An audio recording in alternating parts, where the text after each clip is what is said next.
எனக்கு ஹியூமன்ஸ்லாம் கண்ணுக்கு தெரியவே மாட்டாங்க. ஆ ஹோட்டலுக்குள்ள சாப்பிட போறதுக்கு முன்னாடியே டாக் ஒண்ணு பார்த்தேன். ரொம்ப பசில இருந்துச்சு. ஆ நம்ம என்ன பண்ண முடியும்? நான் எதுவும் கொண்டு வரல. டாக்காக ஸ்பெஷலா பிஸ்கெட்டோ எதுவுமே கொண்டு வரல. ஃபுட்டு கொண்டு வரல. அவங்களுக்கு தேவையான சாப்பாடு என் கையில இல்ல.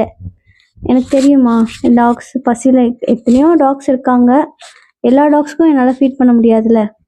அ எனக்கு இருந்த ஹாஃப் தோசைய வந்து நான் வந்து டஸ்ட்பின்க்கு போட விரும்பல.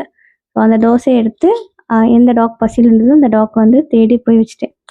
அந்த ஹோட்டல்ல இருக்கவங்க எல்லாரும் என்னை ஒரு மாரி பார்த்தாங்க. சர்வர் பார்த்தாரு. எல்லாருமே என்ன பண்றேன்? ஏன்னா எல்லாரும் ஹேண்ட் வாஷ் பண்ண போவாங்க. ஆனா நான் அப்படி பண்ணல. அதுக்கு நான் என்ன பண்ண முடியும்? அ நாங்க தான் பில் பே பண்றோம். தோசை எப்படியும் வேஸ்ட்டு தான்.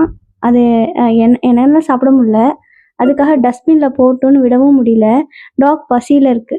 ஸோ இதெல்லாம் மைண்ட்ல வச்சு யார் தப்பா நெனச்சாலும் பரவால்ல. அத பத்தி எனக்கு கவலையும் இல்ல. நானும் தப்பு செய்யலையே! நான் பே பண்ற தோசைக்கு டாக்ஸ் கரெக்ட்டா போய் சேரணும்னு தான்